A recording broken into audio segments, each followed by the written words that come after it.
Good morning and welcome everyone, and thank you for joining today's informational webinar on the Pennsylvania Commission on Crime and Delinquency's Violence Intervention and Prevention Grants.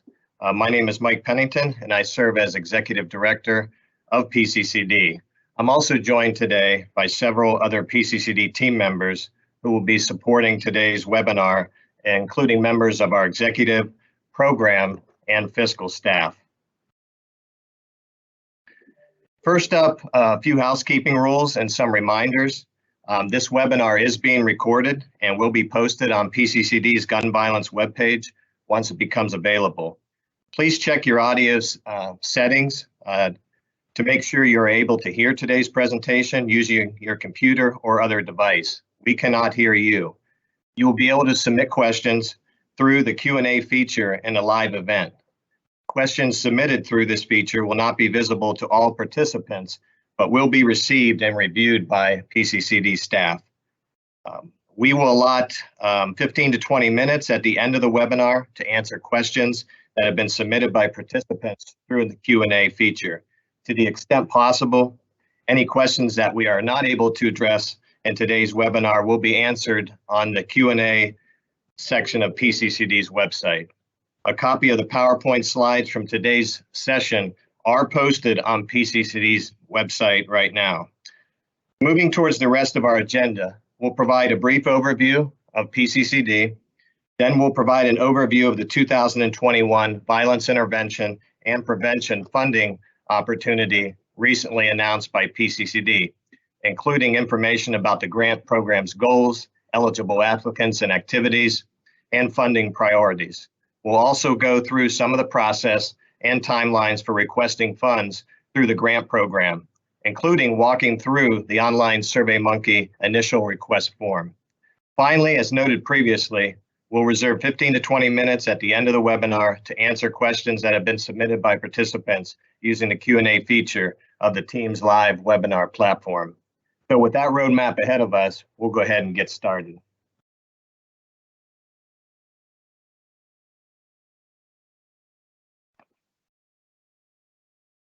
For those of you who may be less familiar with our agency, we wanted to provide a quick overview of the Pennsylvania Commission on Crime and Delinquency, or PCCD. Our agency was established in 1978 through Pennsylvania state law and serves as the Commonwealth's justice planning and policy-making agency. Our mission is to enhance the quality, coordination, and planning within the criminal and juvenile justice systems to facilitate the delivery of services to victims of crime and to increase the safety of our communities. We are a relatively small state agency housed within the executive offices with approximately 100 employees working across 4 offices. We are directed by an overarching commission board, which is advised by 7 different advisory committees and 2 training boards. As you can see on this slide, PCCD's responsibilities and programs fall into a number of different areas, including funding and grants, technical assistance, data and research, victims compensation and training, among other responsibilities. If you are interested in learning more about these areas, I highly encourage you to check out our website at www.pccd.pa.gov. Today, we are going to focus on our grants process. On June 30th, the state budget passed into law, allocating $30 million to PCCD for violence intervention and prevention, VIP. In response to these new resources, PCCD staff and members of the School Safety and Security Committee, which is responsible for overseeing the administration of VIP funding, have moved quickly over the past 2 months to develop and adopt a VIP funding plan utilizing a multi-pronged approach to the administration of these new dollars. The plan involved using a portion of the VIP funding to immediately supplement and support additional applications received through PCCD's 2021 Gun Violence Reduction Program and to augment current existing gun violence grantees whose programs have demonstrated promise. The remaining $24 million will be distributed as grants or technical assistance through a new VIP funding announcement that was released on September 3rd. VIP funding is intended to support effective local intervening and preventative measures to stop gun and group violence in communities experience high experiencing high rates of violent crime within the Commonwealth.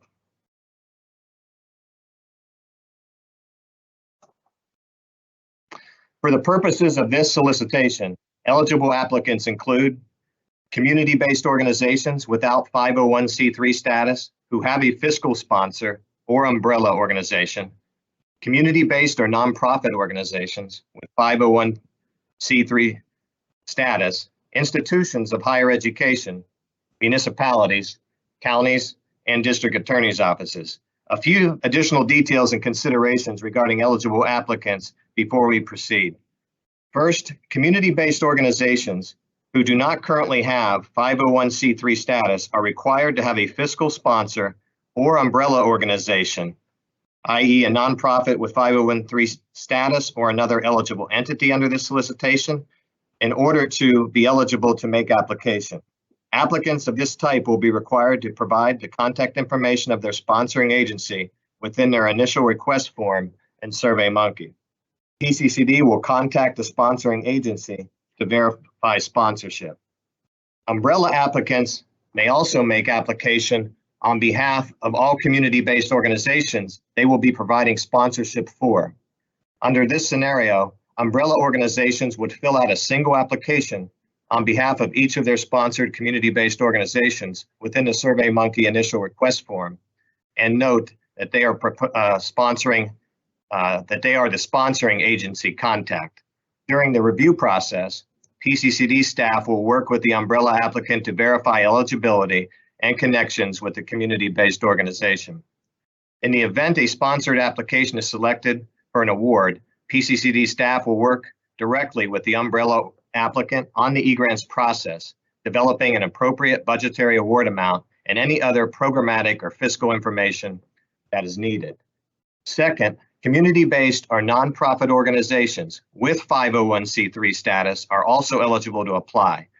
Please note that PCCD will ask nonprofits to provide the link to your organization's nonprofit notation in guidestar.org, the IRS's tax-exempt organization search, or another similar nonprofit data source engine to confirm your active 501c3 status.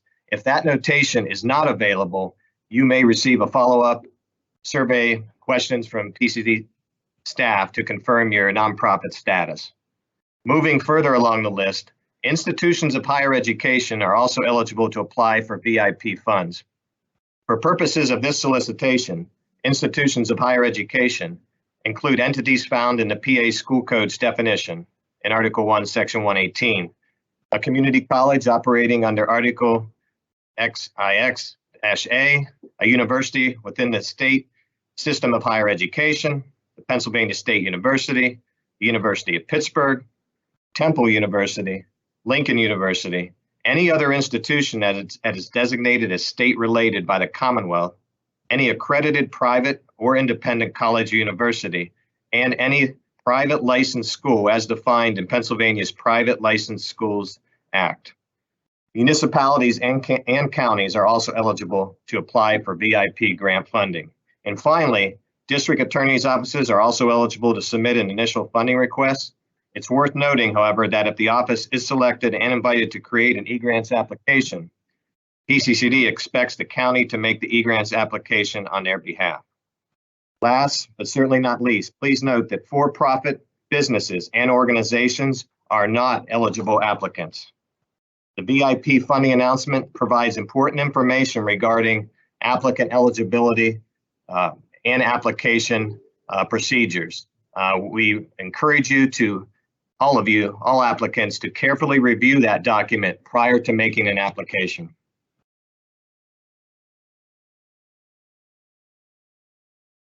Grants and technical assistance supported with VIP funds are to align with the following list of eligible activities designed to reduce community violence included in the public school code. Increasing access to quality trauma-informed support services and behavioral health care by linking the community with local trauma support and behavioral health systems. Providing health services and intervention strategies by coordinating the services provided by eligible applicants and coordinated care organizations, public health entities, nonprofit youth service providers, and community-based organizations.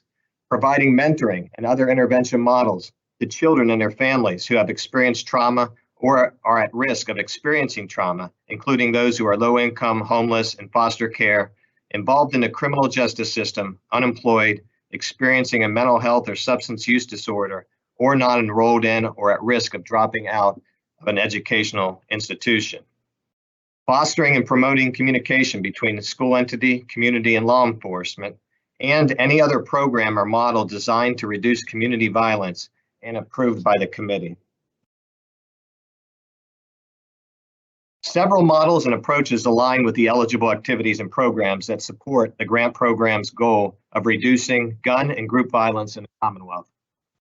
These include street outreach and violence interruption programs utilizing credible messengers, including Cure Violence, Group Violence Intervention, Operation Ceasefire, and other initiatives.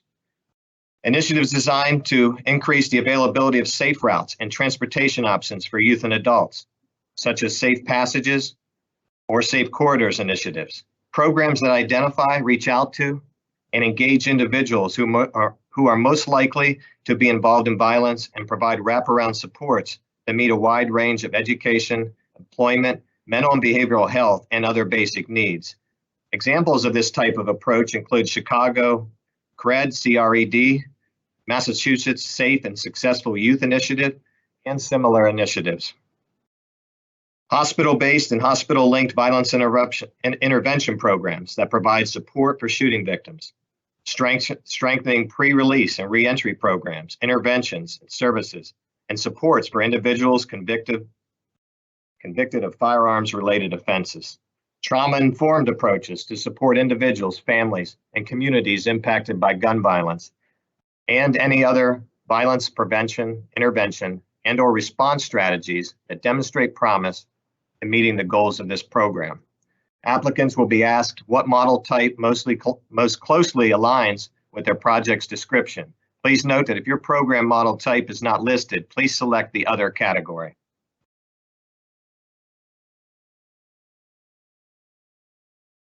Again, I just want to reiterate that approximately $24 million in state VIP funds is being announced to support this initiative. Awards will range from maximum budgets of $50,000 to $2 million for project periods spanning up to 2 years or 24 months between January 1st, 2022 through December 31st, 2023. It is important to note that maximum award amounts are tiered toward the eligible applicant's size and service area. We will go into detail on this breakdown in the next section of slides. Before we do that, let me note some key points that are applicable to all applicants. First, I must note that any entities that have previously received or are about to receive PCCD funding of any kind are eligible to apply for VIP funding under this solicitation. Further, there is no restriction for entities that have funding from other sources too.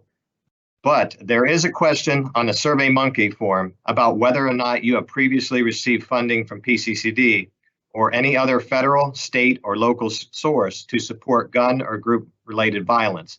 Your response to this question may be taken into consideration during the review process.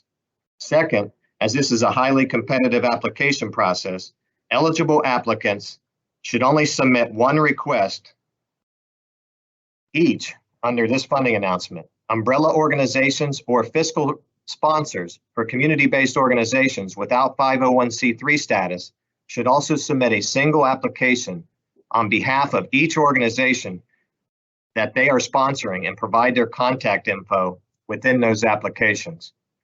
Third, please note that applicants do not have to come in for a full budget amount. This is just the maximum. Due to the limited availability of funds, applicants are strongly encouraged to only request the amount of funding necessary for direct project activities so that PCCD can maximize available resources. There is no match requirement for these funds, although applicants are certainly encouraged to consider leveraging partnerships that can allow for additional dollars and resources to support program activities such as local, federal, or private funding. These can include, but are not limited to, partners in education, workforce development, social service providers, law enforcement, and public safety. Finally, a few other important items of note. PCCD is not liable for costs incurred prior to the official start date of the award. VIP funding shall not be used to supplant, replace state, federal, or local funds that would otherwise be available to provide for program-related services, also known as supplantation. Instead, PCCD funding is to be used in addition to or to supplement other funds that are made available for services. As I mentioned before, maximum award amounts are tiered toward the eligible applicant's size and service area. To determine which eligibility category your organization falls under based on annual organizational expenditures, please refer to your organization's expenditures for the period of July 1st, 2020 through June 30th, 2021. I must remind everyone that since this is a competitive application process, it is the applicant's responsibilities to select the proper category. There are 5 distinct categories to choose from. PCCD will not predetermine which category your organization qualifies for, but will verify this information through the review process. First, we'll cover eligibility criteria and maximum awards for small-sized organizations.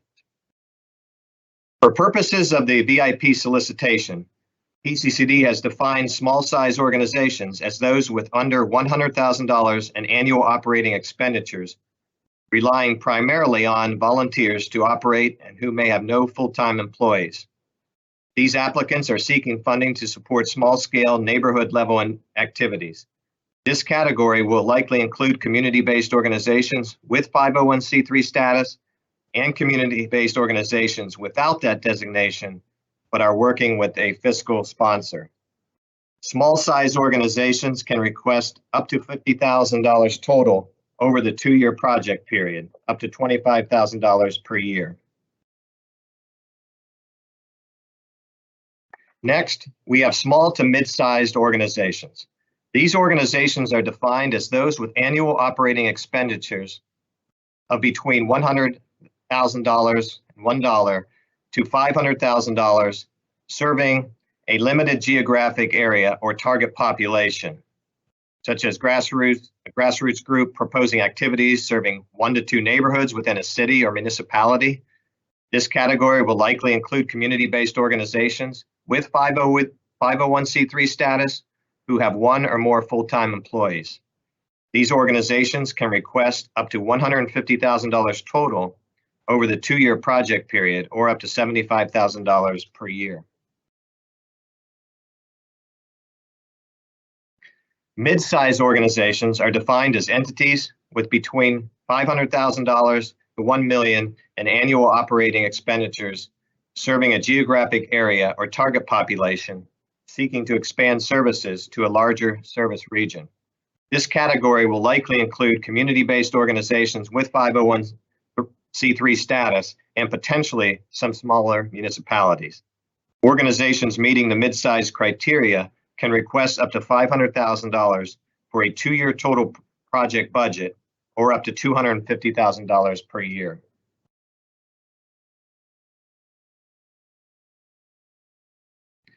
Large organizations are defined as entities whose annual operating expenditures exceed $1 million and who have significant capacity, experience, and ability to implement, expand, and scale complex programs across a large geographic area, such as a city or county, etc. This category will likely include large community-based organizations with 501c3 status, institutions of higher education, larger municipalities and their district attorney's offices, and counties. Large organizations can request up to $2 million total for a 2-year budget, or $1 million each year. Finally, as we mentioned before, the VIP funding announcement provides a pathway for organizations serving as umbrella applicants. This includes 501c3 nonprofits or another VIP eligible applicant serving as a fiscal sponsor or applicant on behalf of a community-based organization. Umbrella organizations are eligible for up to 33% on top of the collective budgets of the organizations they are supporting.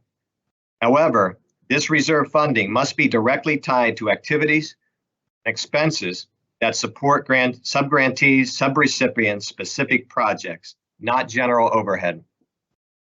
As an example, an umbrella organization applying to support 5 community-based organizations that are eligible for maximum budgets of $50,000 each can request up to $82,500 to support costs associated with their agency's support in providing fiscal and/or administrative support and oversight. During the review process, PCCD staff will work with the umbrella applicant to verify eligibility and connections with the community-based organization.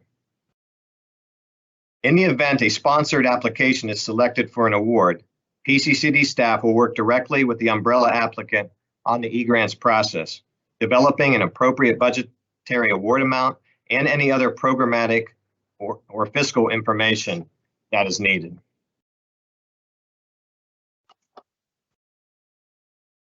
This slide provides a snapshot of program activities and expenses that can and cannot be supported under the BIP funding guidelines. First, let's cover eligible expenses. Generally speaking, BIP funding can support expenses associated with direct project activities and program implementation. These eligible expenses include, but are not limited to, the following: salaries and benefits for personnel, full-time or part-time, including overtime, contractors, consultants, facilitating referrals to community-based service providers and programs, supplies and equipment, training, travel, transportation expenses, including vehicle leases, indirect costs not exceeding 10% of total project budget, and other activities necessary to meet the needs of programs and participants. Technical assistance for program or model implementation aligned with eligible programs, models, and approaches, as well as related business administrative functions, are an eligible cost under this application. These expenses should only be a portion of the overall budget. PCCD reserves the right to have approved applicants remove or reduce items from the proposed budget that are deemed ineligible or not sufficiently related to the project. Please note that organizations selected for funding will need to develop and submit a detailed budget to PCCD in our e-grant system, outlining specific costs and expenditures.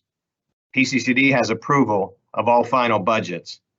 Now let's discuss the types of activities and expenses BIP funds cannot support. Physical security infrastructure costs, such as security cameras, building modifications, and other hardening strategies, are not eligible activities under this solicitation. In addition, grant funds may not be used for construction, land acquisition, lobbying and political contributions, honoraria or bonuses, or vehicle purchases. Indirect costs are limited to 10% of the amount of the award. If indirect requests exceeds 10% and the grant moves forward, it will be reduced to 10%. Administrative costs that are not clearly justified to be direct project costs within the applicant's proposed budget detail will be considered indirect and will be counted towards the 10% maximum indirect rate. PCCD reserves the right to have approved applicants remove items from the proposed budget that are deemed ineligible. For example, license plate readers and facial recognition software, unless being used by law enforcement, would be deemed ineligible. Funding also cannot be used for costs incurred prior to the official start date of the award.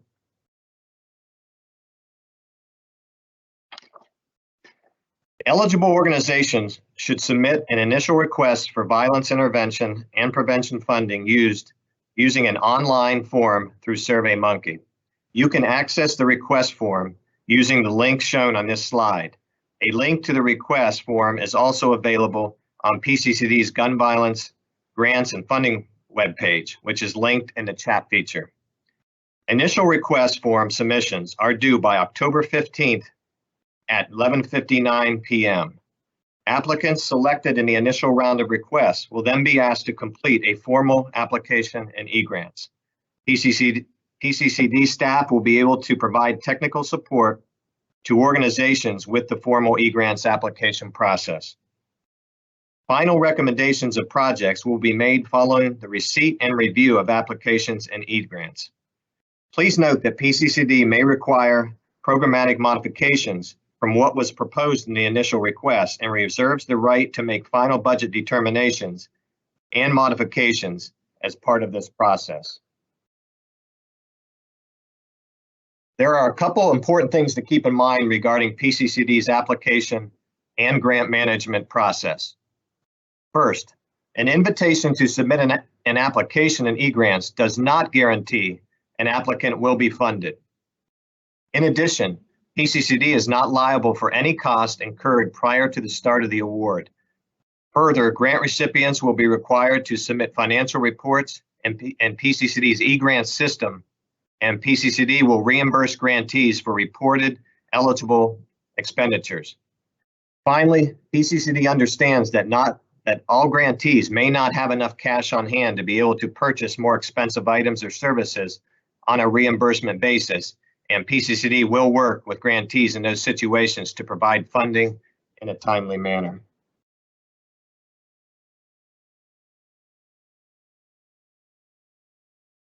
We wanted to take a few moments to provide an overview of the types of questions and information you'll be asked to provide as part of the VIP initial funding request form in SurveyMonkey. Please note that more detailed information regarding these sections is available on pages 5 through 7 of the VIP funding announcement. And just a reminder to review the funding announcement very carefully so you understand all the details and expectations prior to submitting your request. As a reminder, the SurveyMonkey form serves as an applicant's initial request for VIP funding and can be accessed using the links shown on this slide and in the chat feature. The initial request form is broken into 6 major sections. And I just want to make another point. The completion of these six sections is very critical for the review process. So please complete them thoroughly. The first is organizational information in the background section. Questions in this section include contact information for your organization, including primary and secondary individual contact information and eligible applicant type, whether or not your organization has received prior funding to address gun or group violence, a description of your organization, including when it was established, what services you provide, and where and to whom you provide them. A description of the types of violence your areas experience and any efforts that your organization has taken or would like to take to address it. The second section is the project narrative section. Questions in this section include selecting which eligible category your project fits into and model type, a description of what you are proposing to do with the VIP funding, listing the geographic areas and target population for your project, clarifying whether the project is an expansion of current services your organization offers, a new program, or reinstatement of a previously funded program. If applicable, questions related to how you intend to recruit participants in your project and/or how to refer individuals for services, supports, or other resources in the community. The third is the budget section. Questions in this section include selecting the appropriate category of funding your organization is eligible for. That's the tiered eligibility categories we reviewed earlier in the presentation. Entering a total budget request amount, not to exceed the maximum budget award allowed by your category.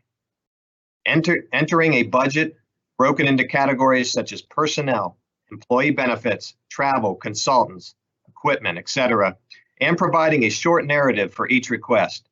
Confirmation of your organization's ability to operate on a reimbursed-based model. Number 4 is the references section. In this section, applicants are asked to list contact information of up to 3 individuals who will vouch for the organization and your work. Number 5 is the attachment section.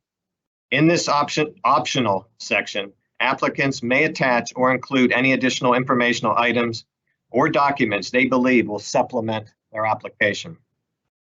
Number 6 is affirmation and submittal section.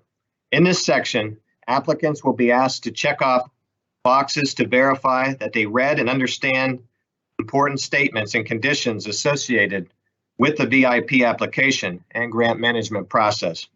A written version of this form is available to view and download on PCCD's Gun Violence Grants and Funding website to help you formulate your responses in advance.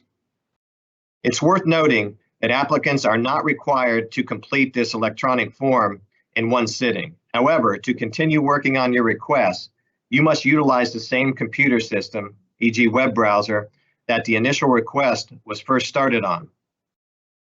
To save your information from the previous screen, you must hit Next on each section. And once you hit the Submit button, you will not be able to modify your request.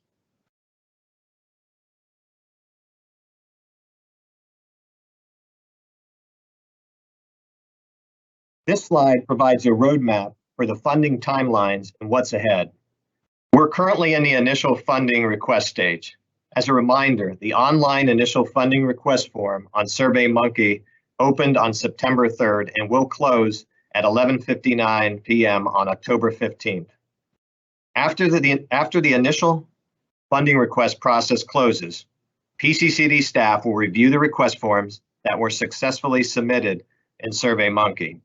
Applicants may be contacted by PCCD staff during the review for additional information or clarification if needed. Applications recommended after the review will be presented to the School Safety and Security Committee for their consideration on December 1st, 2021. During the month of December, PCCD staff will work with organizations whose projects were identified for initial recommendation to complete a formal application process in PCCD's eGrant system. PCCD staff will be available to provide technical support and assistance during this process. It's important to remember that an invitation to submit an application in eGrants does not guarantee an applicant will be funded. In addition, PCCD may request applicants make programmatic or fiscal modifications from what was initially proposed to comply with state fiscal requirements, conditions from reviewers, or the priorities and criteria identified in the VIP funding announcement. Final recommendation of projects will be made following the receipt and review of application and eGrants. Awarded projects will have a start date of January 1st, 2022, and an end date of December 31st, 2023. As we mentioned previously, organizations receiving awards through the Violence Intervention and Prevention Funding will be responsible for submitting quarterly fiscal and program reports to PCCD via the eGrant system, among other grant management responsibilities. More information about PCCD's funding and grants process is available in the Funding tab on the homepage of PCCD's website.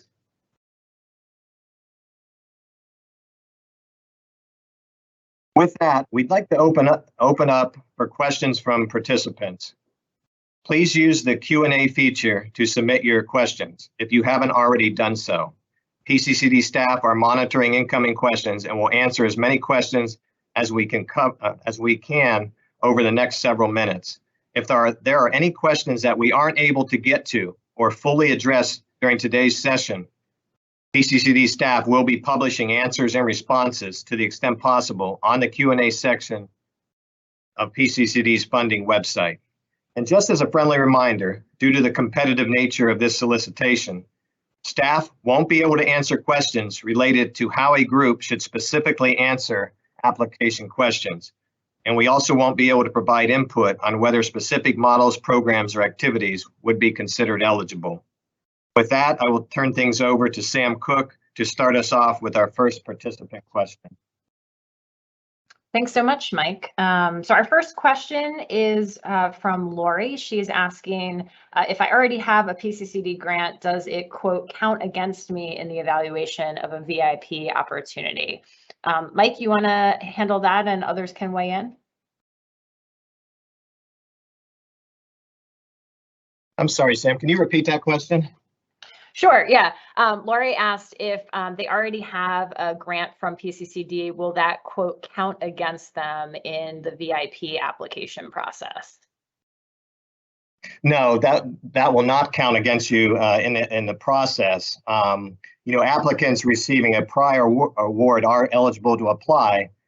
Just however, remember, as I mentioned before, a prior award may be taken into consideration during the review process. And then the applicant must clearly state in the narrative section why additional resources are needed. Perfect. Thanks, Mike. We received a question from a K through 8 school asking if they are eligible to apply for VIP funding. So K through 8 schools cannot be a direct applicant under this solicitation, but they can partner with another eligible applicant. We also received a question regarding the submission role of a fiscal sponsor. So Allison was asking whether they must submit on a sponsored organization's behalf, or can the organization submit and note the fiscal sponsor's information in the application? So I'll let others jump in, but I believe the answer there is that our expectation is that the umbrella organization would be the one submitting on behalf of any sponsored entities, but not sure if Darren or Kirsten would like to weigh in on that one. Well, Sam, that's the preference that we'd like to see. Okay, perfect. So we received a question from Tyler asking if our organization is receiving money from PCCD via a separate gun violence reduction solicitation, are we also eligible to apply for VIP funding? And yes, the answer to that would be your organization would be eligible to request VIP funding.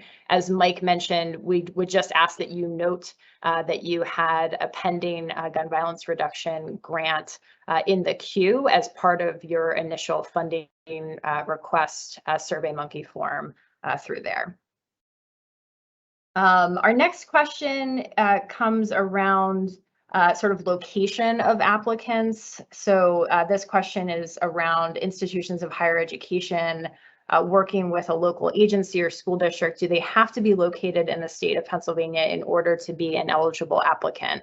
And I believe the answer to this question is that there is not a restriction that applicants must be physically located in the Commonwealth of Pennsylvania. We obviously would look for activities to take place there and then would expect applicants to provide some additional information about their organization and certainly their partners who would be instrumental in implementing programs and services as part of any funded activities.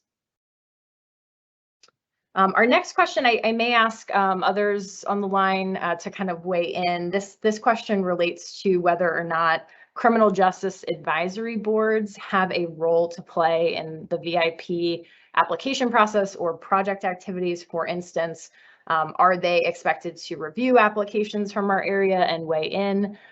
So not sure. It certainly seems to me as something that may not be a bad idea, but I don't believe it's a requirement. But Darren, any thoughts you'd want to add, or Mike, on that particular question?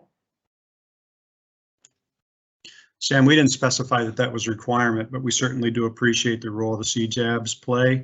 An inclusion of their consultation in an application would be appropriate for sure. Great, thanks, Darren. Our next question is around community violence and prevention reduction funding. So this individual indicated that their organization currently receives CVPR funding through PCCD and was on a lookout for a new CVPR funding announcement this fall. Can you please explain the relationship between this VIP funding stream and CVPR? So Kirsten, do you want to tackle that question? Sure, Sam. The School Safety and Security Committee actually did not receive specific community violence prevention and reduction funding this year, so there will not be a separate announcement for that funding this year. Perfect, thanks, Kirsten. Our next question is, can a county or municipality and their district attorney's office apply separately for VIP funding, or can only one entity apply? So the answer to this is yes, both can apply. but our review at PCCD will take the projects into consideration. So if both are awarded, we would also obviously expect the county to make application on behalf of the district attorney. Another question that we received was around kind of general estimates of how many awards for each size category that PCCD anticipates making. We do not have sort of a set threshold for each established, certainly in our funding announcement. So we do not have an estimate of the number of awards. Obviously, there's 24 million in total available. So you can do the math in terms of how many total awards we could support in different levels of categories, but there isn't a threshold that we've established sort of in each of those buckets. Our next question, I may ask Darren to weigh in on this one. So this individual asks, with regard to the tiered eligibility criteria for organizations, is annual budget ultimately the sole criteria for organizations to determine which tier they fall within? For instance, if an organization's budget is slightly over the parameters in one tier, but the rest of the organization's criteria meets another tier, is there flexibility in terms of which tier they would be considered to fall into? Darren, do you have thoughts on how to respond to that one? Yeah, Sam, Mike mentioned the criteria for the tiered system and also mentioned that we're not going to make determinations in advance on that. So I would ask organizations to review that description carefully in the announcement and then to make a determination about where they fit within the tiered system. Great, thanks, Darren. May asks, if an organization was working with healthcare providers, would the budget permit us to offer those providers a stipend to attend training or conferences? So without commenting on the specific model or approaches, I believe the answer to that would be that our funding announcement does allow for applicants to build in costs associated with training and technical assistance for purposes of project implementation. So I think our advice there would just be to make sure that you're clearly defining kind of what the training would be used for, who would be attending, how that lines up with your budget request, and how it connects to the goals and objectives of your proposed activities, and obviously the eligible activities and goals of the VIP funding announcement.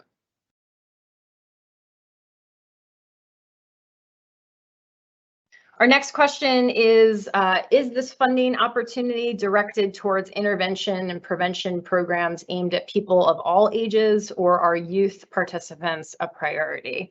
So I will let others jump in, but I don't believe that we set out a priority age population for VIP funds, but I don't know if others from PCCD have any thoughts on that particular question.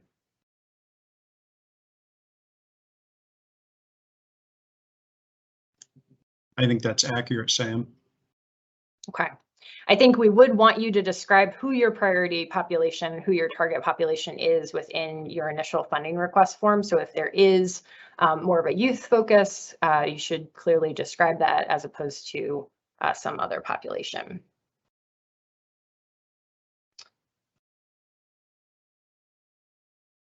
Okay, just looking through, and thanks to our participants for sending in so many good questions. Just skimming through some recent ones that came through. So one individual asked, will funds be made available upon approval of the grant? So I think, Darren and Chris, that sounds like it's getting at kind of how quickly between the application process and the e-grants process and finalizing awards is funding actually being made available to approved entities. Do you want to provide a little bit of information for that participant? Sure, Sam.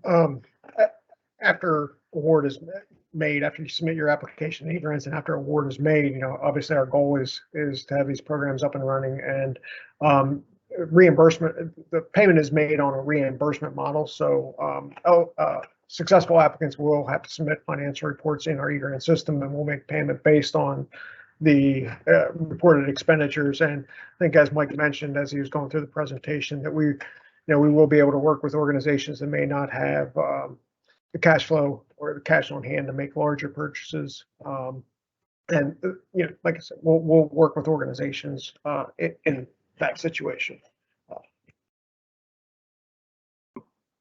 Thanks, Chris. Mhm. Our next question is from Janine, and they're asking about organizations that have divisions. So in that case, would the tiered eligibility criteria be for the division's budget or the entire organization's budget? So Darren or Chris, I don't know if you have thoughts on that one.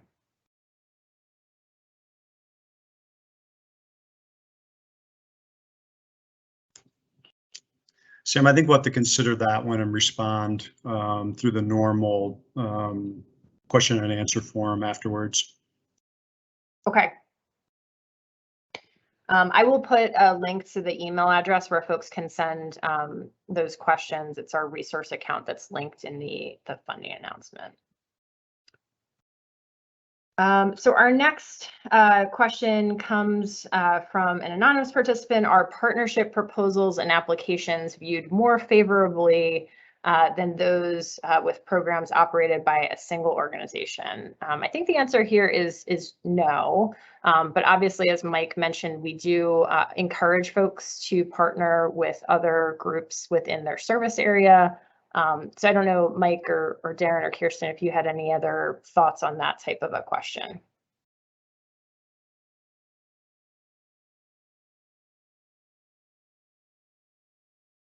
I would say, Sam, that we're going to review each application on its merits, and we're going to review the each application based on what is submitted within those sections that I covered during the presentation. So we'll score each application on its merits, and certainly we encourage collaboration and coordination, within your respective communities or areas that you're going to implement programming and initiatives.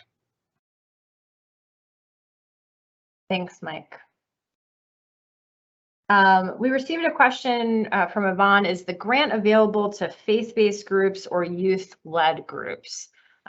Yes, absolutely. As long as your organization meets the eligibility criteria in terms of your organization status, so community-based groups, 501c3, those types of things that Mike covered earlier, those would certainly be eligible applicants under VIP. Denise asked, wages are a qualified expense. Does this include hiring new staff? I'll let Chris and Darren tell me if I'm wrong, but I believe absolutely, yes, we would certainly consider that to be an eligible expense.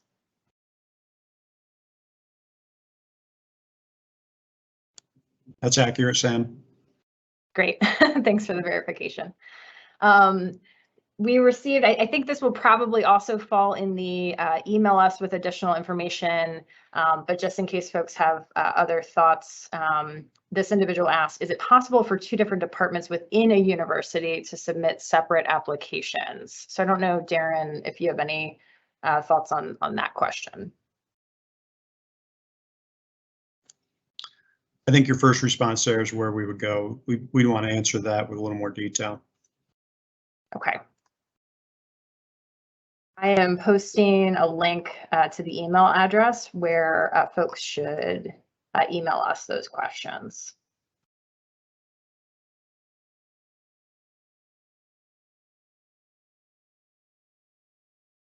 All right, I'm skimming through. I think we've covered most.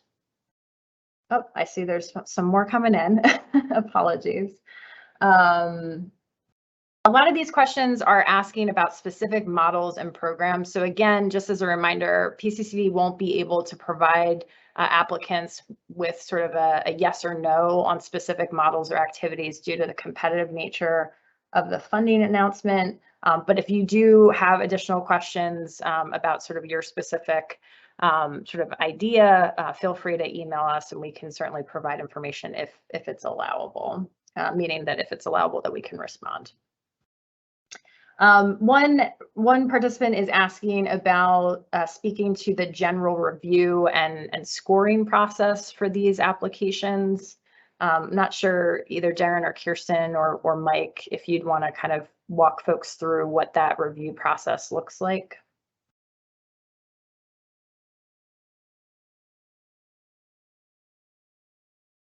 And just to clarify, that the question was specifically around how evidence-based programs and practices would potentially factor in on that review.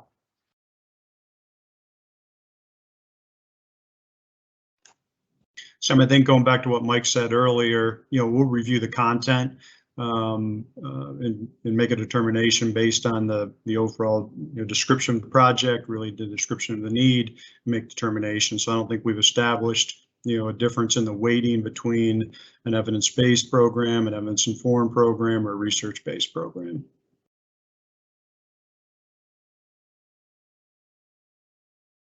Okay, thanks, Darren.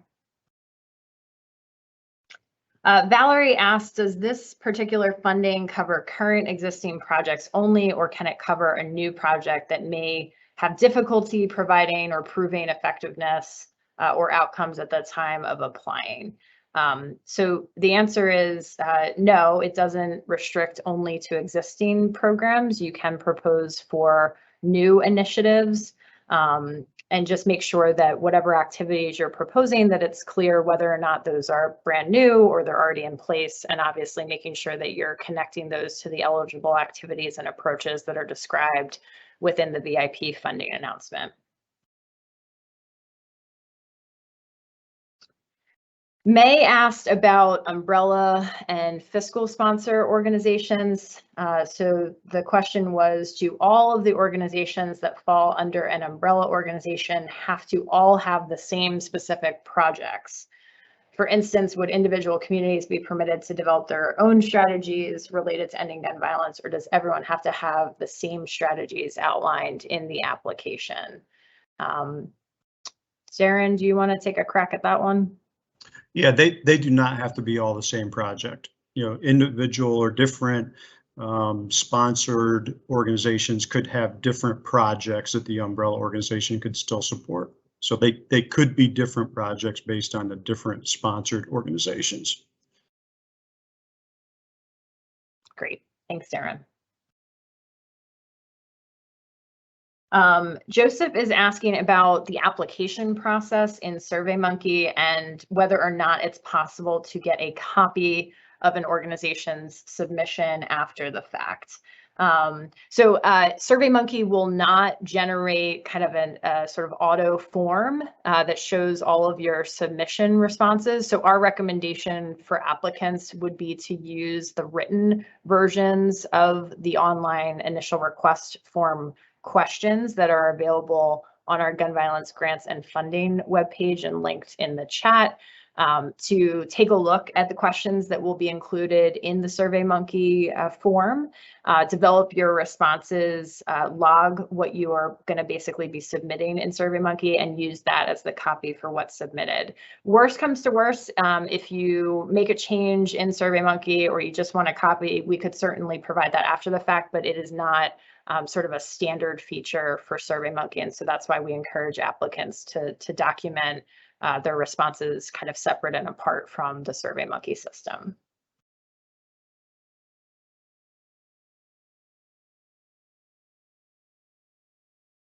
Kira is asking for a little bit more clarification around what we mean by a referral process, maybe providing an example of this.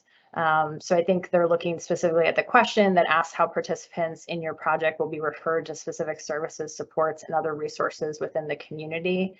So just asking for a bit of an example there. So I can think of maybe one off the top of my head, and then I'll pass to others if they want to jump in with additional examples. But let's say you were doing a street outreach program, and as part of that outreach, caseworkers were responsible for identifying folks who may be in need of specific services, whether that's food, housing, employment, etc. we would be looking for information about how your organization plans to specifically identify participants, and then also what the pathway or process would look like for getting folks connected to the services that your program has determined that that person may be in need of. I'm sure there's another example, so I'll pause and see if my colleagues have any additional kind of information they want to provide there. Yeah, I think you covered it, Sam. I think no matter what the service is, we're just looking for, kind of the, who's going to refer, to the services you're providing, how that referral process is going to work, basically. So, and I think that's really, general for any particular program or initiative, is just kind of explaining, how you're going to receive referrals. Who are going to be the clients that are part of the services that you provide. Who will you be working with? And how will that work? Maybe you're working with multiple agencies. Maybe you're getting referrals from the probation department, or children and youth, or some other organization. But I think you covered it. We're just looking for kind of an explanation of that process. Thanks, Mike.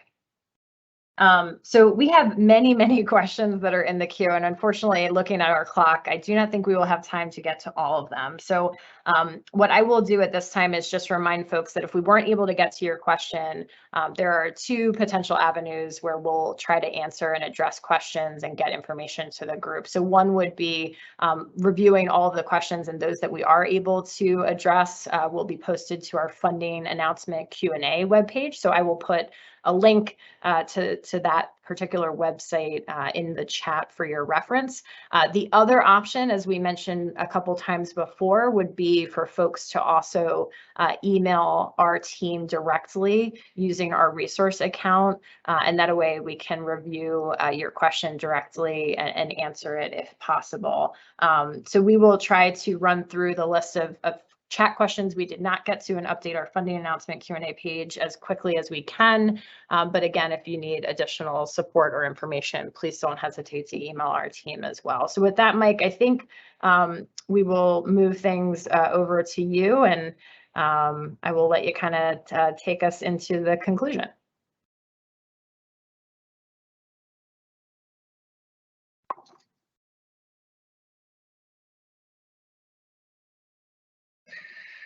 I'd just like to thank everyone for all your questions and for participating in today's informational webinar, and your interest in the VIP funding.